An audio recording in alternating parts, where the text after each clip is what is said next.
seen drones in the field here the last couple of years?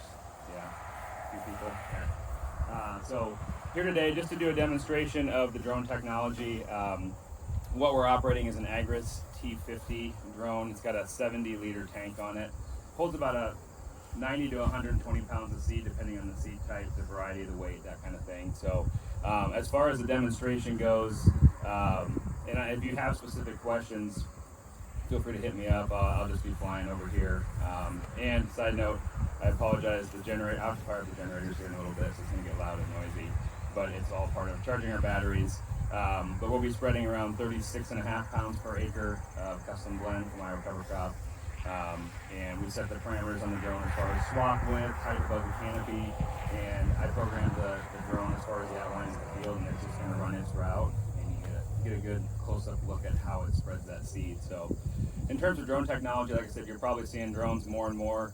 Our company, we go all over central Iowa. Really, I've been to different parts of the state, northern Iowa, western Iowa.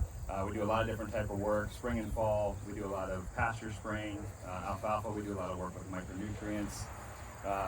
Done some work with organizations like the DNR as well, working on some projects for them. Just what drones are really doing is lending another option to the market, right? We see the quality of work that planes and helicopters do, and this is just something that we have an opportunity to maybe get into some areas that are a little bit more tricky, that planes or helicopters have a hard time navigating.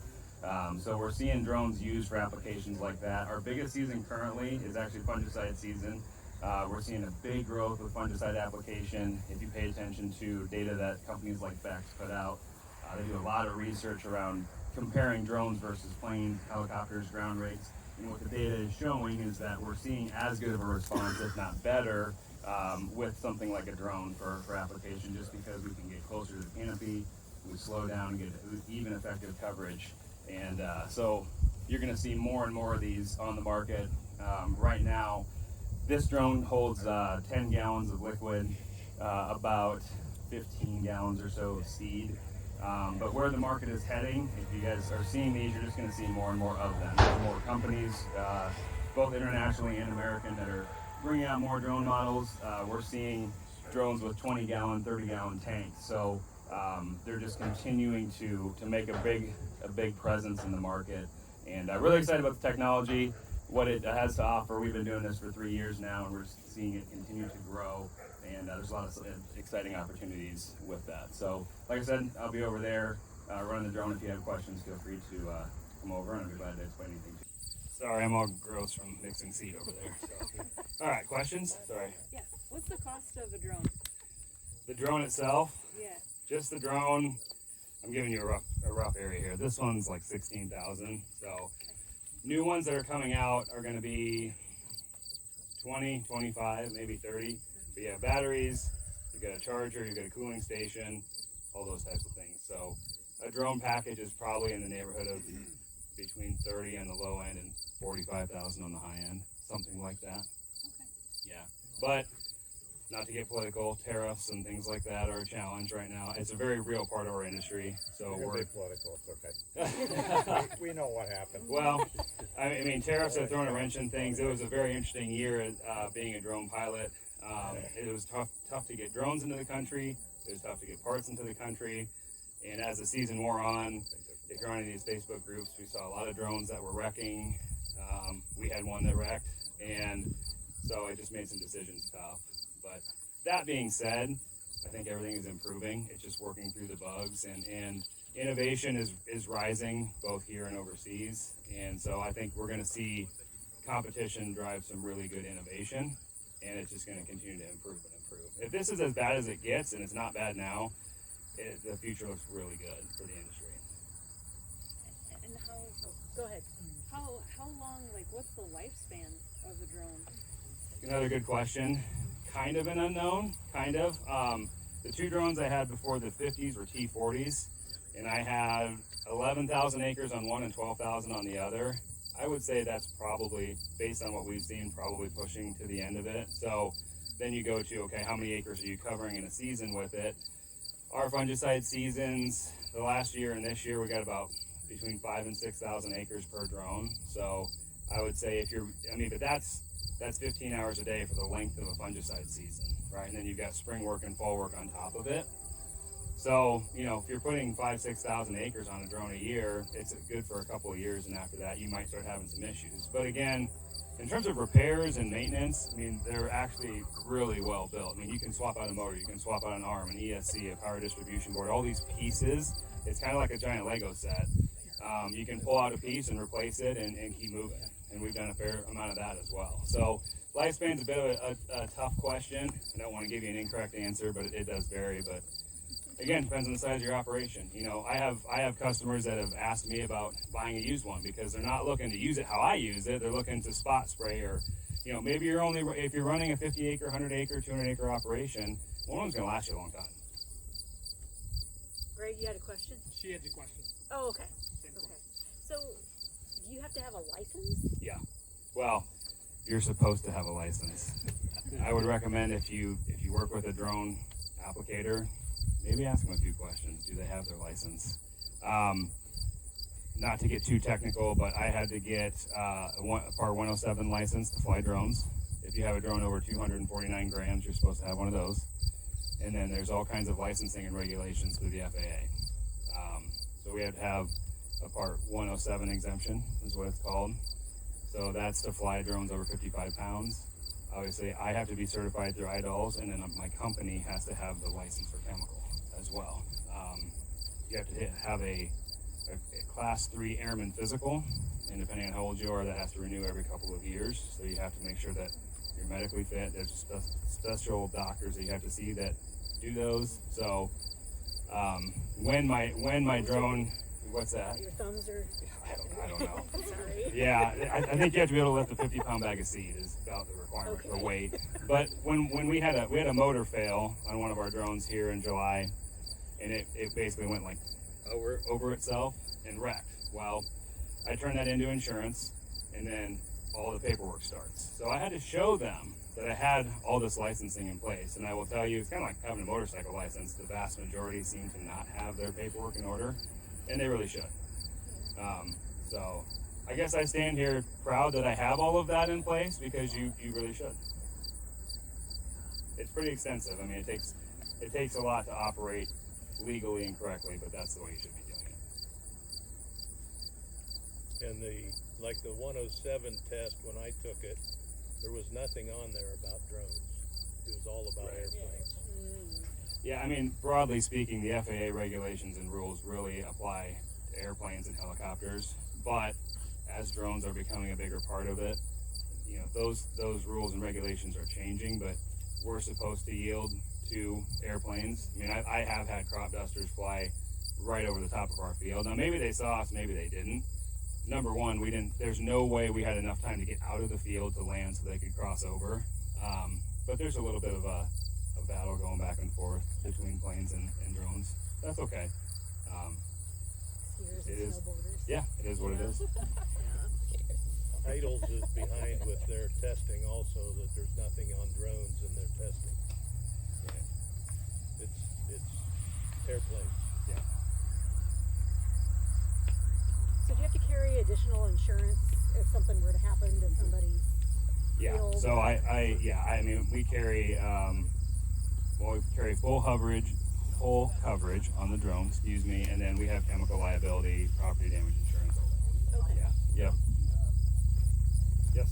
Do you have any concern with buying a year or 2-year-old drone and it just being software outdated? Like, is there a potential they just outgrow you because of how fast things are going? Yeah. Like your phone. Software updates. Not really. I just saw yesterday they released a firmware update on these, but they only release those probably every 6 to 12 months. It's not as regularly updated as you might think. I suppose over time it could, but as an operator myself, I would say the vast majority of the changes on the software matter very little in terms of how the drone operates, how it flies. It doesn't really change much. It will, we were talking about this earlier, it kind of speeds up on the turns and kind of the robotic movements of it. It'll kind of streamline those. It does little things like that, but there's not major changes that you're really gonna, I think you're gonna be fine for several years if you buy one that's that's in good condition on the used market. Sure. Yeah.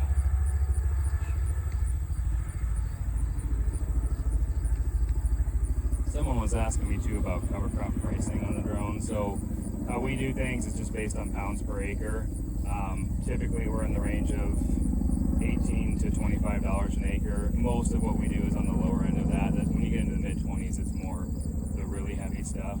Maybe I should have said this earlier. In terms of what we apply, we've applied anything as light as 5 pounds an acre all the way up to 125 pounds an acre. So it just depends on how much feed value you want. The 125 pounds, he was raising it for cattle, and he just wanted a lot of feed value, which he got it. So he had a carpet out there, which was good. So yeah. If you apply a bushel an acre, how many acres can you get through one battery before you have to switch them out? Good question. So I'll just use today's example. So we're basically doing about a bushel an acre, a little bit over. That's holding full about 100 pounds, so about 3 bushel. If I'm doing my math right, does that sound right? 2. Okay, 2 to 3. And it just depends on how many pounds per acre. 2 days ago we were doing rye at 75 pounds an acre, so we get about an acre and a third done before we run out. And then the battery, we can change. I was changing batteries every other tank, so you can run 2 tanks before you need to start charging batteries or swapping them out. And a lot of that depends on how far you're flying before you get to the field, and how many corners, how many times it's turning. If it's flying a half-mile long row and turns once and comes back, that battery's going to last a nice long time. But if it's flying 100 yards, turning, it takes a lot of battery to turn. Yeah, so we're done with this field. We're going to start this one next. I think we're just going to sit here and just taxi over. So that will burn battery a lot faster when you're carrying that extra weight for that further distance. So we'll probably swap batteries every time. It'll slow it down a little bit, but that's why I fire up the generators and we just keep batteries consistently charging to stay out ahead of it. Yes, sir? Don't call me sir, I work for a living. Oh, okay. Do you think you get any prop wash to help force the fungicide and insecticide to the bottom of the canopy? Absolutely. I think that is some of the research that is being done. A lot of universities are testing for that. Bex and other companies are testing for that. I think that is an advantage. One of the things that we're with this kind of a I shut it off. Hello, there we go. I pushed the button, so I wasn't sure. One of the things we're unsure of is as drones are getting faster. This one flies about 23.5 miles an hour, but the newer drones are flying as fast as 45 miles an hour. So they're just ripping across the field. So the question is, are they now outpacing the prop wash to where we're not getting that push down effect that you want? So we are seeing a good result, but could that change? Maybe. It's still a question. So we don't really know, but that's why they're doing a lot of testing on these newer models and what that's going to do. In my opinion, I think the bang for your buck, you're still getting a better application. You're getting more consistency. I'm not here to necessarily knock competition, but we had planes flying right next to us this fungicide season, and we'd watch them overspray and underspray fields like I couldn't even believe it. It was amazing how far they would run over into the next field before it got shut off, or how late it would start onto the field they're targeting. But they're flying, 100 miles an hour. I mean, they're flying incredibly fast. They're trying to maintain an altitude above the crop. They have a lot of challenges to look for. It's just a byproduct of technology, right? And this is where the future is going. The fact that we can still fly fast but low and get good coverage is what it's about. Have you tried using a different carrier other than water, like Coron, which is about 11 pounds per gallon? I have flown Coron. Yeah, I haven't done no water with Coron, but we did Coron at a gallon an acre, fungicide, insecticide, and I think a micronutrient foliar as well, and that was 3 gallons per acre total. So it was it was half chemical, half water. It works, yeah. Do you think it took it down to the canopy better? I'm not sold. Not sold on that. No, not necessarily. But I don't know for sure. I would have to talk to that individual and ask him his thoughts. But he might tell me what. I don't know. We might have a difference of opinion that way. Next time or maybe you'll try a side by side. Well, we can always do that. Give it a try. You know, that's another point. I've done a lot of test strips. I've done a lot of spot treatments and things like that. It's another area that this industry is really growing in. You know, we're able to carve whatever shape you want into the field, right in the middle of it, a big rectangle of a foliar feed or a nitrogen supplement, whatever it is that you want to try. You know, we're able to do those things very effectively. Any other questions at all? Good questions, guys. Yeah, thank you. I'll still be over here if you got more.